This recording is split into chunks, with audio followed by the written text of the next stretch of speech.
Hoje a gente vai falar sobre o inconsciente, tá bom? E a gente precisa primeiro fazer uma espécie de fundamentação para a gente poder ler o inconsciente, analisar o inconsciente, colocar aqui para a gente de uma maneira que a gente discuta corretamente, né? A gente tem que entender que até aquilo que a gente discute, se a gente não partir das corretas prerrogativas ou das leituras corretas, a gente acaba por colocar, né? É por isso, inclusive, que a psicanálise acaba tendo, às vezes, lugares como espécie de uma pseudociência na cabeça de muitas pessoas, porque, de repente, essas muitas pessoas, por não terem contato de maneira correta com a psicanálise, acabam, né, por fazer um tipo de leitura da psicanálise como uma espécie de astrologia, entre outras coisas que a gente sabe que não está num campo científico, mas num campo mais místico. E não é isso que a gente busca aqui em relação à psicanálise. Tá bom? Não é mesmo. O que a gente busca em relação à psicanálise são as perguntas corretas, para que a gente possa compreender a psicanálise da maneira correta, beleza? Então vamos lá. Deixa eu só botar o meu retorninho aqui. Pronto. Vamos lá. Então, o que a gente está falando com isso? Quando a gente fala sobre o inconsciente ou sobre fazer as perguntas certas sobre o inconsciente, primeira questão que a gente precisa lidar, colocar aqui, é a respeito do inconsciente como um lugar ou do inconsciente como um sistema. Então, talvez essa seja a primeira pergunta ou a primeira colocação que é importante para a gente. Tá? Porque, em primeiro lugar, se a gente coloca o inconsciente como lugar, a gente jamais vai conseguir analisá-lo, ou a gente jamais vai conseguir acessá-lo. E aí, realmente, o campo, né, da psicanálise como ciência, ele cai, ou como uma espécie de arte, ou até mesmo de ética, cai por terra, e vira uma espécie de uma crença num conceito místico. E justamente isso não faz sentido algum para a gente. E eu vou mostrar para vocês de maneira prática por que isso não faz sentido algum para a gente. Então, quando a gente pensa no inconsciente, gente, para você que está tendo contato de repente agora, está aqui com a gente com isso, deixa eu te dizer, o inconsciente não está num lugar. O inconsciente não faz parte de nenhum lugar. Tanto é que se você fizer qualquer tipo de exame para que você encontre essa instância, esse lugar onde armazenam as nossas informações, os nossos desejos, onde ficam reprimidos ou recalcados os nossos conteúdos, você nunca vai encontrar. Inclusive, até hoje, né, nas principais matérias, nas principais formações que lidam, né, com o aspecto psíquico, a psiquiatria, a psicologia, a psicanálise, todas elas têm em comum, essas matérias, todas elas têm em comum o fato de que elas lidam com um aspecto intocável, inorgânico, ou seja, que não importa o quanto você faça o exame em relação ao seu sofrimento, ele não vai aparecer como uma forma de alteração cerebral, percebe? Então, partindo desse princípio, o inconsciente ele não pode ser um lugar. O inconsciente ele não pode ser uma instância em que se desenvolve, né, algum tipo, né, de conteúdo que fica ali armazenado. Então, qual é a melhor forma de vermos o inconsciente? Qual é a melhor forma de debatermos isso de maneira talvez científica ou com um método, né, que ele seja mais prático, mais palpável para a gente? É entender o inconsciente como um sistema. O inconsciente como a manifestação, tá, de aspectos que acontecem na nossa vida sem que tenhamos domínio sobre ele. Tá, o que a gente está querendo falar sobre isso? Eu já vou aumentar o slide para vocês. O que a gente está querendo falar com isso, quando a gente coloca o inconsciente dessa maneira? A gente está falando sobre aquilo que Freud ficou conhecido como a terceira grande ferida narcísica, né? Sobre primeiro Copérnico, não somos o centro do universo, depois o Darwin, sobre a questão das espécies, e agora o Freud, sobre que nós não somos donos, senhor da nossa própria casa. Ele está dizendo que nós não somos quem nós julgamos ser conscientemente, ou seja, de maneira direta. Tá? Quando eu acho que eu tenho domínio sobre tudo aquilo que eu penso e sobre tudo aquilo que eu falo, na verdade eu estou bem equivocado em relação a isso. porque eu sou reflexo das minhas construções ou de tudo aquilo que veio acontecendo comigo. A gente, de certa maneira, vai chamar isso de determinismo psíquico na psicanálise, desde os primórdios, desde o meu nascimento, desde o período gestativo, uterino, até hoje. Então, quando a gente fala sobre isso, a gente está querendo dizer uma coisa bem interessante, que aquilo que toca, que me toca, aquilo que me falta, aquilo que não é, que me faz sofrer, aquilo que me leva à terapia, é aquilo que me faz ser. Quem eu sou faz parte do sofrimento que eu carrego. E o sofrimento, muitas vezes, que eu carrego tem que ver com aquela violência, geralmente, que eu sofri quando era criança. Tá? Ser um ser de cultura, tá, gente? Só para a gente entender melhor e para poder generalizar isso aqui, ser um ser de cultura já é ser um ser que nasce debaixo de algum tipo de violência, tá? Porque não temos essa liberdade. Nós temos acordos tácitos, acordos não formalizados no papel que moldam quem nós somos e que nos causam um grande sofrimento, um mal-estar, uma angústia. E é por isso que a gente tem que lidar com os nossos desejos, com quem nós somos. A angústia é bem-vinda, é verdade. A angústia é bem-vinda. Ok? Bom, e como então, nesse escopo que a gente colocou, como que a gente pode então falar ou lidar com o inconsciente? Bora ver de pertinho? Olha só. Em primeiro lugar, pai da psicanálise, né? Foi Sigmund Freud, até ele, o inconsciente ele tinha uma conotação negativa, tanto pelas acepções filosóficas, tá? Quanto quando a gente falava, né, no mundo antigo e também, de certa forma, médio e até moderno, né, até certo ponto, antes de Freud, o inconsciente ele era visto, né, como algo de não estar cônscio, ou seja, não estar ciente ou não ter razão de alguma coisa. Então, quando você dizia que fulano estava inconsciente de algo, a gente dizia que fulano ele não tinha conhecimento sobre algo, percepção sobre algo, ele não poderia conhecer bem aquela coisa.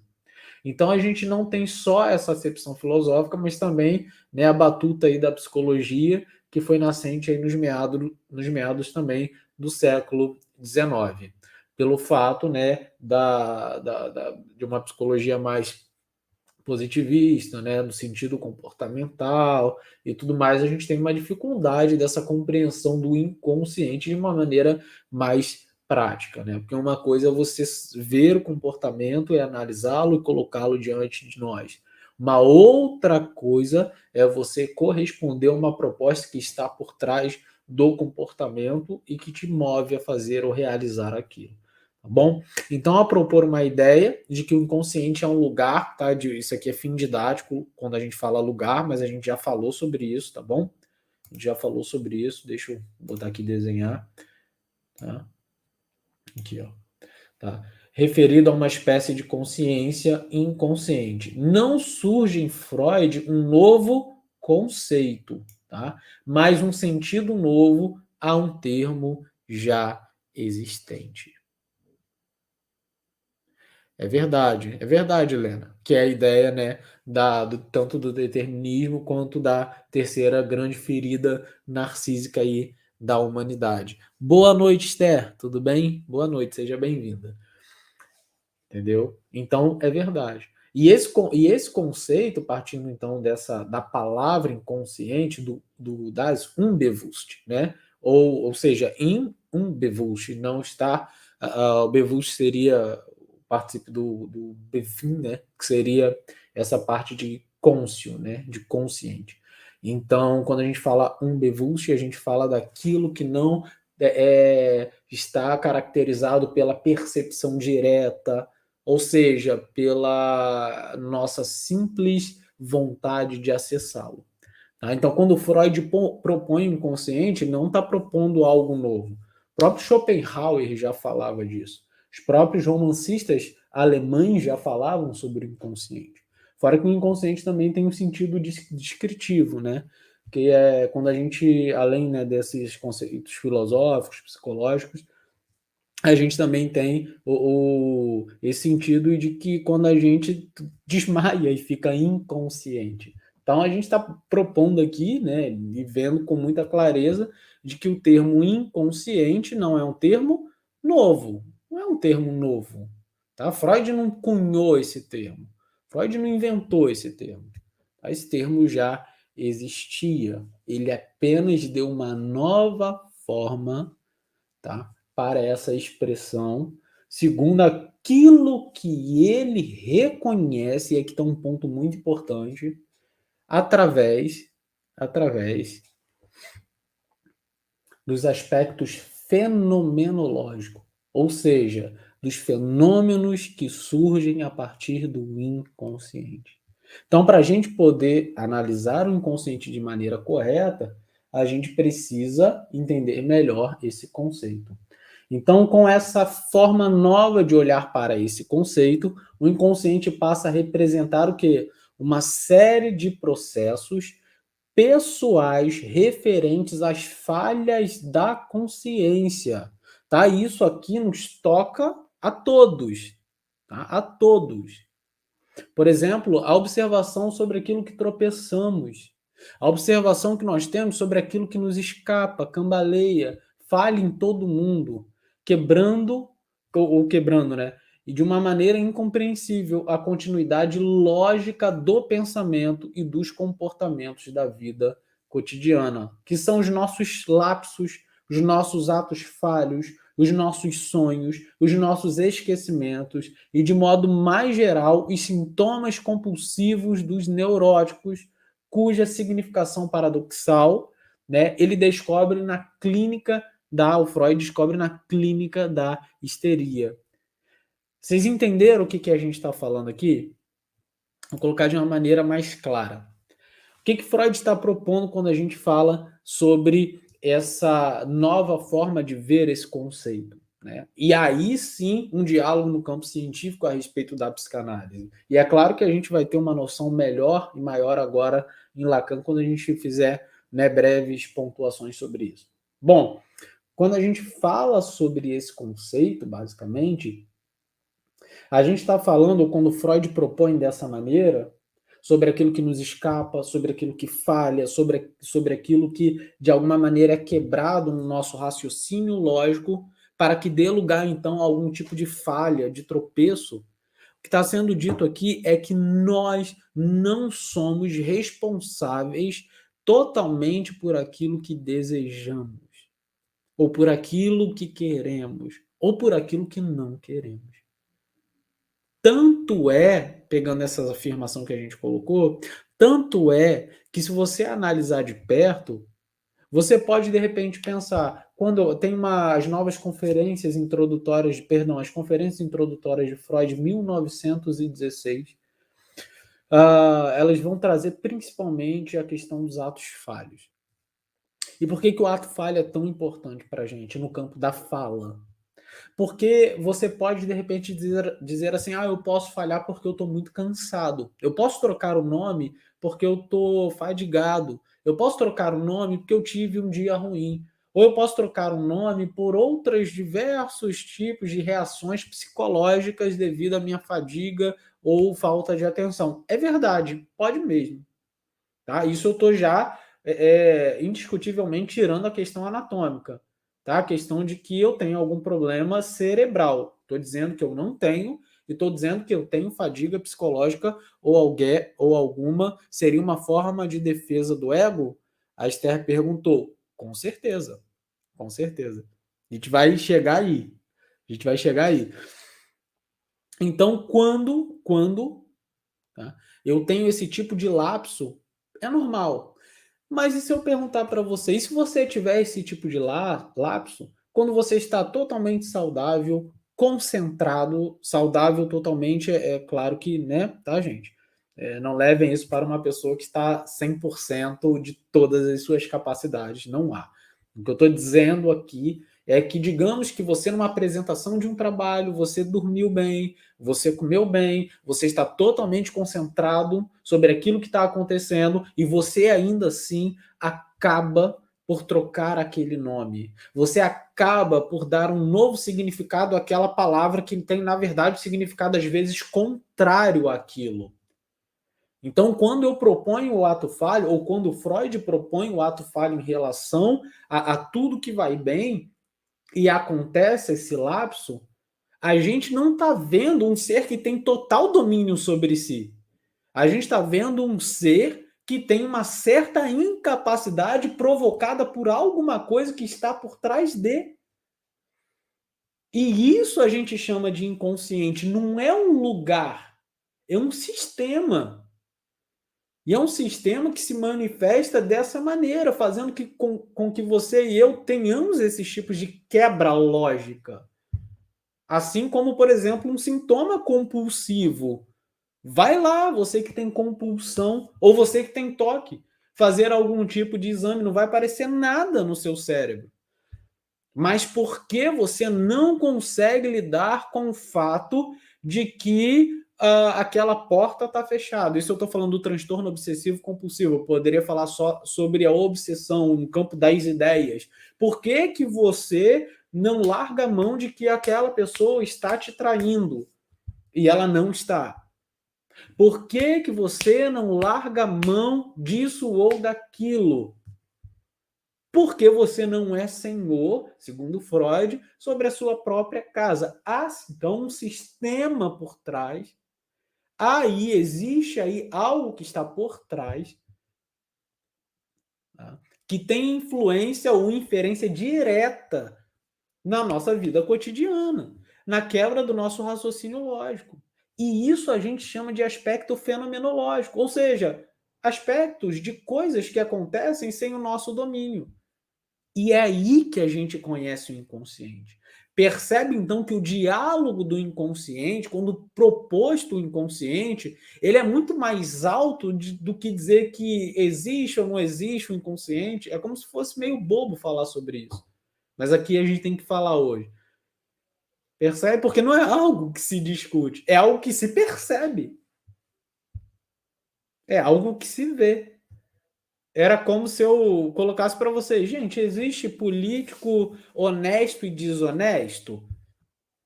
É uma, talvez, tá vendo? É uma questão muito boba, irrelevante de se discutir. A gente claramente vê que sim.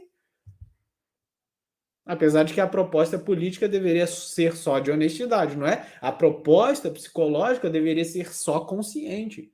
Mas por que temos esse tipo, né, de outro nosso que nos influencia a viver com ideias obsessivas, a entrarmos em estados ansiosos, angustiantes, sofredores, psicossomáticos reagindo no nosso corpo, logo histéricos, que nos levam até um tipo de tratamento. É complexo, mas faz todo sentido, é verdade. Percebe? Então, o campo do diálogo da psicanálise em relação ao consciente está muito mais alto do que uma mera discussão sobre o lugar do inconsciente ou coisas desse tipo. Vamos voltar aqui para o nosso slide. Opa. Beleza? Bom, então, os atos falhos. Acho que dá para ler legal, dá. Então, ao perceber as incapacidades de explicar certos atos conscientes, como a gente falou aqui, Freud reconhece então uma nova instância responsável por essas iniciativas latentes, não imediatamente identificados por pensamentos cuja origem e elaboração permanecem o quê? Desconhecidos.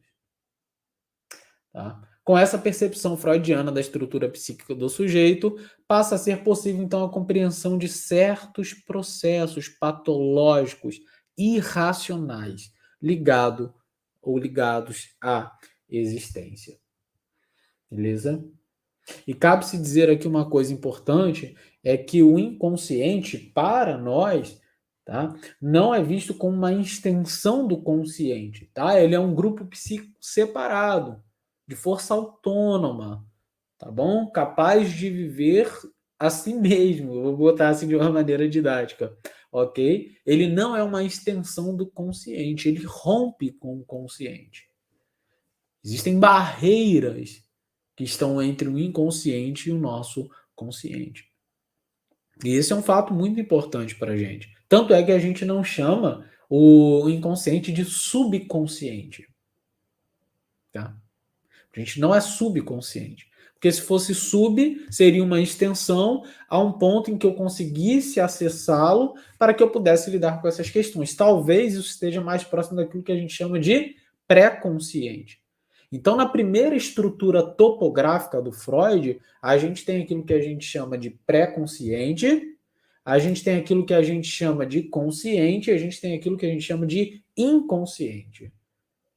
Então, como que eu posso definir ou determinar isso de maneira direta para vocês? Consciente é a parte da razão, da percepção, tudo aquilo que nós somos capazes de maneira lógica de conhecer e não só conhecer, mas de determinar sobre. Tá? Agora, o pré-consciente já é aquela informação que ela não está acessível diretamente, mas a nossa força para lembrar, a nossa força para pensar sobre, faz com que a gente entenda sobre aquilo ou tenha acesso àquilo.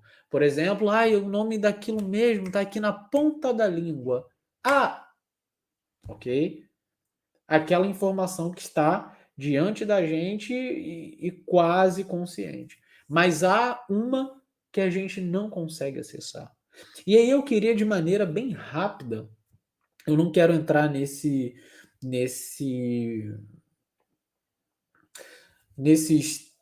termos de maneira profunda, porque isso vai ser mais para as nossas aulas, para quem fizer, e também porque só para a gente, por exemplo, falar sobre pulsão aqui ou sobre desejo, a gente demoraria horas. E é lógico que eu não quero. Então, eu quero desenhar esse sistema de maneira bem rápida e direta para vocês. Tá? Quero que vocês entendam uma coisa. Lembra que eu falei sobre a violência, da cultura, sobre a criança, às vezes da própria família e tudo mais, e por aí vai. O que acontece? Nós somos seres, eu teria que explicar o campo da sexualidade e tudo mais, mas nós somos seres que nascemos necessitados, né, de algum tipo de cuidado, uma medida mínima de cuidado para que a gente sobreviva. E esse cuidado ele é responsável por satisfazer as nossas necessidades. Só que existe algo que está para além da necessidade. O que é esse algo que está para além da necessidade? Isso é chamado de prazer. Isso é chamado de satisfação. E isso, inclusive, explica porque o seu filho, os meus filhos, gostariam ou gostam de usar chupeta.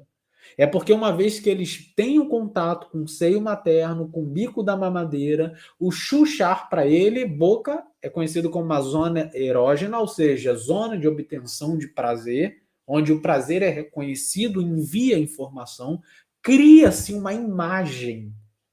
A nossa satisfação gera uma imagem para a gente, uma primeira representação. Então, quando a gente mama, quando a gente chucha, a gente não só mata a nossa fome, mas como também a gente sente prazer, satisfação naquilo que está acontecendo. Você nunca parou para pensar por que a chupetinha na boca do bebê, que não sai leite, acalma ela e faz com que ela durma? Porque o seio materno é representado naquela chupeta e aquela chupeta é capaz de trazer uma certa significação, uma certa simbolização daquela imagem de estar chuchando no seio da mãe. Porque se no colo, no seio, eu satisfaço a minha fome e para além da fome eu satisfaço um prazer, na chupeta eu satisfaço esse mesmo prazer, mesmo que de maneira incompleta, mesmo que de maneira reduzida. Percebe que quando a gente é criança, essas primeiras experiências de prazer, elas vão criando representações que vão gerando para a gente lá na frente uma necessidade de volta, uma necessidade de busca. Por que muitas pessoas não conseguem se desvincular, tá, de relacionamentos tóxicos? porque as primeiras ou de violência doméstica, porque as primeiras representações dela estavam ligadas àquele amiguinho, àquela amiguinha que agredia, que falava coisas horríveis, ou até a própria família. Mas que no final falava assim: ah, eu te amo, mesmo fazendo isso, mesmo fazendo aquilo, eu te amo. E aí cria-se uma representação de que quem me ama me odeia, me agride, me violenta. E aí eu sou um adulto que crio um padrão de volta a uma primeira representação, ligada à minha necessidade, ligada ao meu prazer. Entende? Entende por que então a gente começa a ser movido, a ser levado a fazer coisas de que nós, às vezes, ou na maioria das vezes, nós não gostaríamos? Olha que sacada do Freud em definir o conceito de uma maneira tão mais abrangente para a gente.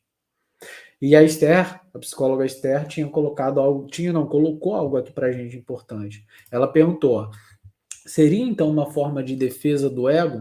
Sim.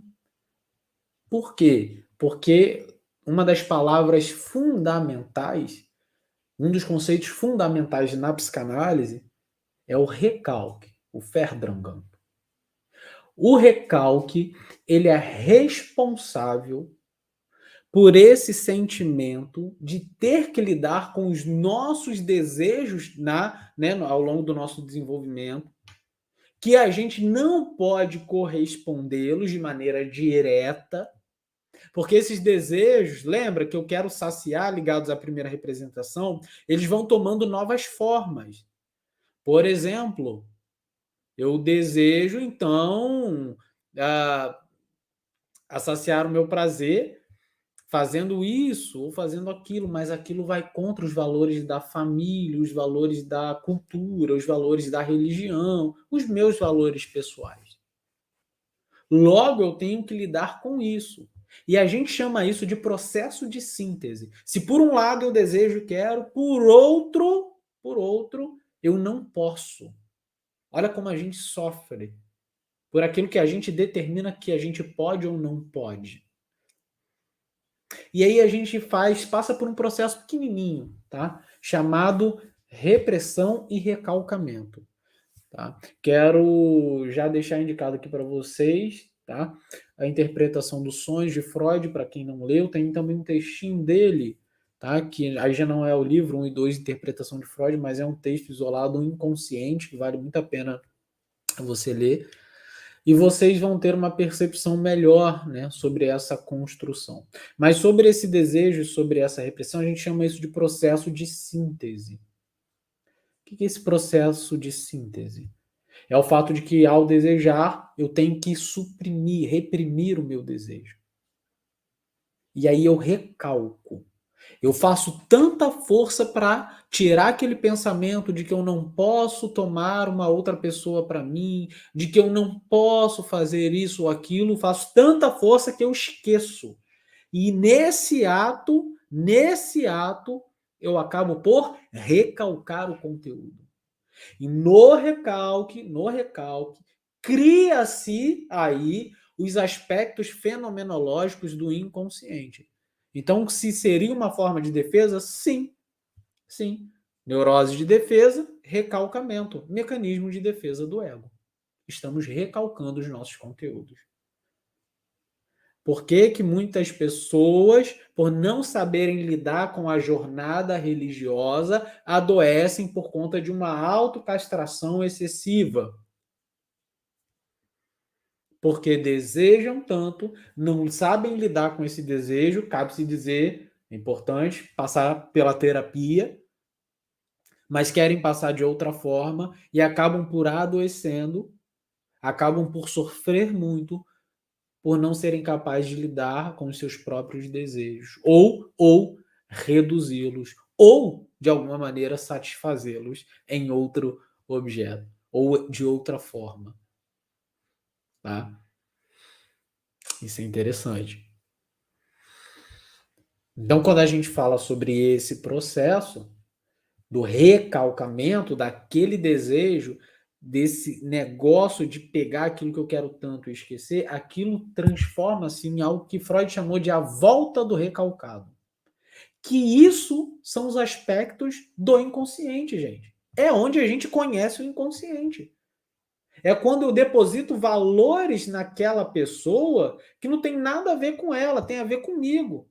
Comigo lembrando de alguém que eu amei tanto ou de que eu odiei tanto e que está nela agora. Porque de alguma maneira ela está desenvolvendo esse papel na minha vida.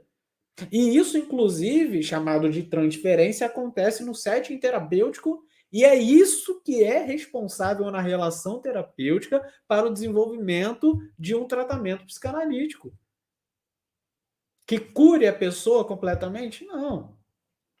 Mas que trate dela ao ponto, e eu vou repetir o que eu falei semana passada, de como Freud falou. Eu só quero alguém que trabalhe e ame de maneira equilibrada. Se eu alcançar isso, eu digo que aí há sucesso. E é isso que a gente procura. Não procura fórmula mágica. Não tem fórmula mágica. Não tem. Beleza? Percebe como é indiscutível quando a gente pensa sobre inconsciente, dizer que há um inconsciente, você vê por você. E o bacana disso é que você vê em você e por você. As suas ideias obsessivas, a somatização no seu corpo, aquela dor de cabeça inexplicável. Não é um lugar, é o resultado dos nossos processos psíquicos mal resolvidos. Beleza? E é claro que a gente está determinando através das teorias freudianas. Eu vou dar uma pincelada aqui em Lacan. Bom, a Sandra perguntou. Boa noite, Sandra. Vai ficar salva? Cheguei agora. Vai ficar salva até quarta-feira que vem, até as 23h59 da quarta-feira que vem. Beleza? Então, não deixe de participar aí. E a de semana passada sai hoje às 23h59. Tá bom? E a Esté falou aqui, ó. Verdade, recalcar ao ponto de ele equilibrar os desejos. Recalcar e lidar com o recalque. Ok? Por quê? Porque esse recalque, essa volta do recalcado, se manifesta através da transferência, se manifesta através dos sonhos, dos atos falhos, dos xistes. Entende? Então, quando ele se manifesta, por exemplo, através dos sonhos, e aí você diz assim: ah, mas eu não entendo nada do que eu sonhei. É claro que não.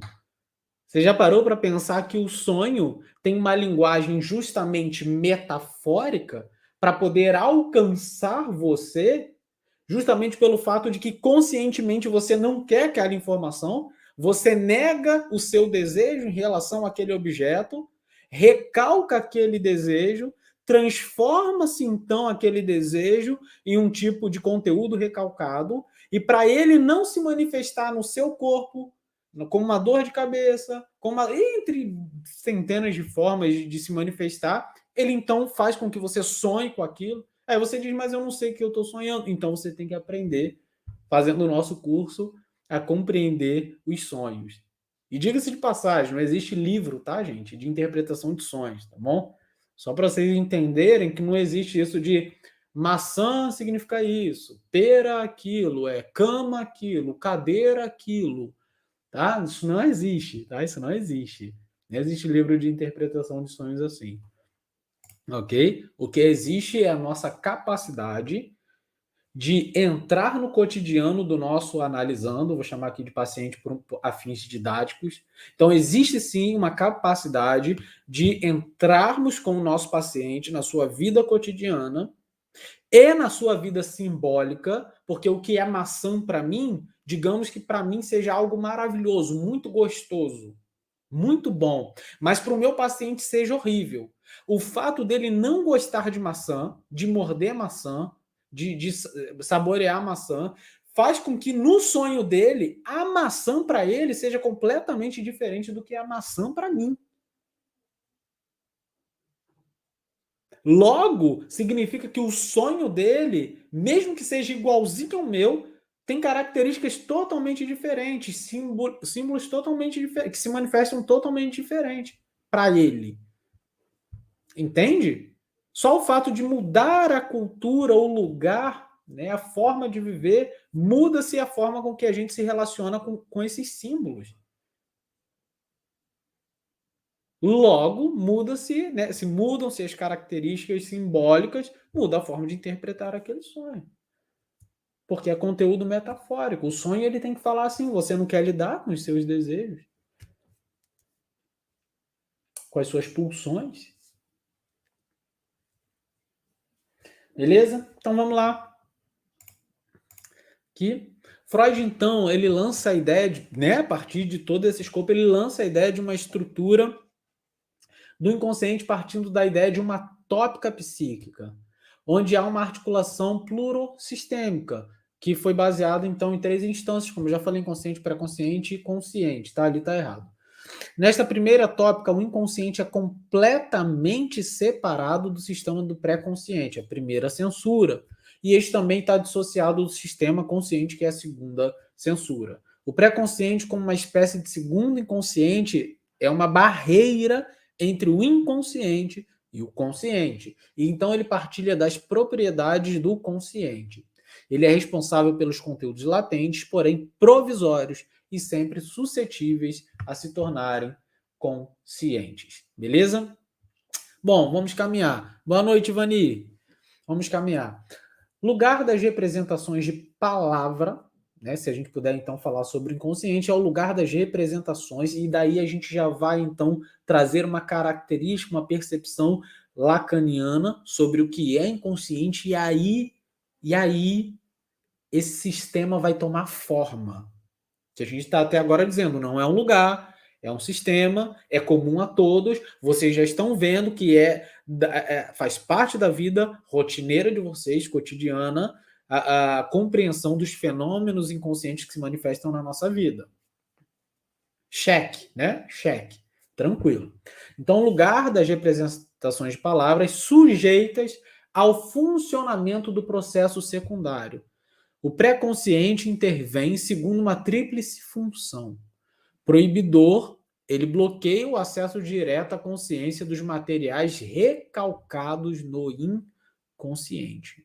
E ele não é só proibidor, ele é regulador. Sintetiza a transformação da energia psíquica livre em energia ligada. Por fim, permissivo. Autoriza, sob certas reservas prescritas pela censura, o retomo de representações inconscientes à atividade consciente do sujeito. O que a gente está compreendendo aqui, a gente está entendendo aqui, é que existe então uma função pré-consciente que bloqueia o nosso acesso direto à consciência daqueles materiais que foram recalcados no inconsciente. Mas ele também sintetiza a transformação da energia psíquica, vamos chamar aqui de libido, livre em energia ligada. Aquela energia que dá força àqueles conteúdos recalcados, elas podem ser redirecionadas para um novo fim. Inclusive, cabe-se dizer que ser criativo, tirar coisas boas do sofrimento que a gente tem, é algo muito importante e válido na clínica psicanalítica. Então, quando a gente fala em ser mais do que alguém que lida com sofrimento, mas ser ou ter algo que possa se retirar de maneira criativa desse sofrimento, é melhor ainda. E somos capazes disso. Tá? E por fim, permissivo, autoriza sob certas reservas prescritas pela censura retomar essas representações. Coisas que são feitas no nosso setting terapêutico. Ok?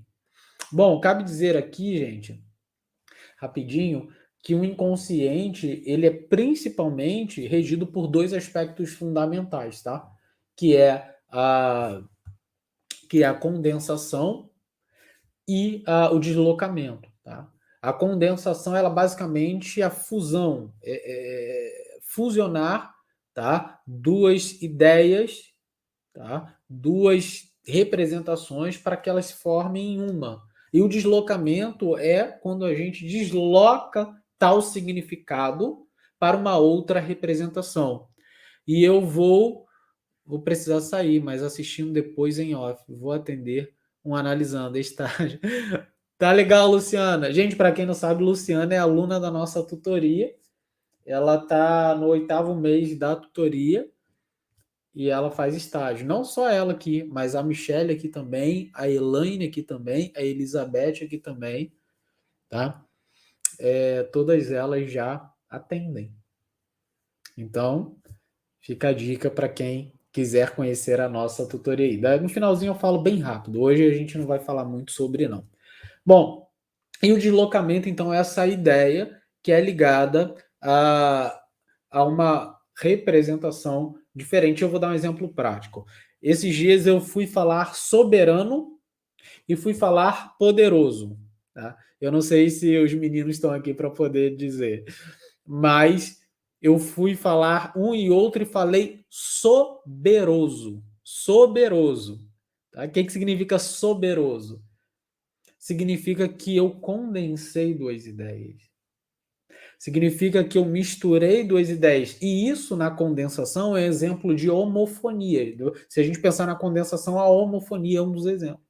Eu peguei duas ideias e as condensei. E quando eu fui falar, eu falei soberoso, soberano mais poderoso. Bom, se eu conheço as palavras e sabia que uma é uma, outra é outra, por que eu coloquei as duas no mesmo lugar? Tá? E há também a questão do deslocamento, que é quando eu dou uma significação a determinada coisa, determinado objeto, que não é. Tá? Que não é. E aí a gente pode dar nome a chamar. Isso acontece muito na clínica, tá? Terapêutica. Mas, por exemplo, também acontece quando você coloca numa outra pessoa um significado importante que tem que ver com a sua mãe, com o seu pai, naquela pessoa, chama aquela pessoa por aquele nome porque, de alguma maneira, aquela pessoa apareceu como uma representação, né, afetiva da sua mãe. Talvez o perfume tenha lembrado, talvez a forma de andar, talvez inúmeras possibilidades, e fazem com que a gente tenha esse pequeno deslocar aí dessas representações. Beleza? Bom, então vamos caminhar, já está no final, vai terminar agora. Então a gente aprende em Freud que, partindo dessa estruturação do aparelho psíquico, Freud enfatiza a dimensão dinâmica, econômica, qualitativa e quantitativa de cada instância. O inconsciente é manifesto constituído, tá? Pela ação do recalcamento.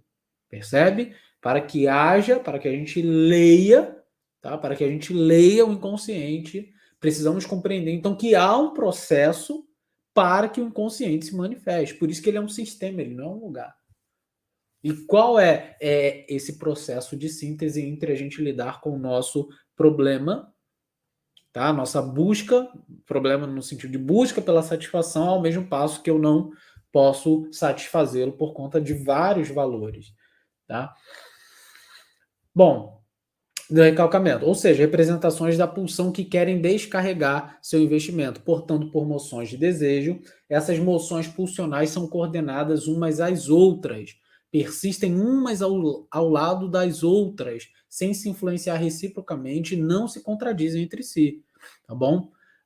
Esse texto do inconsciente vocês vão encontrar no artigo do Freud sobre metapsicologia. Em suma, o inconsciente é um conjunto de conteúdos não presentes no campo da consciência.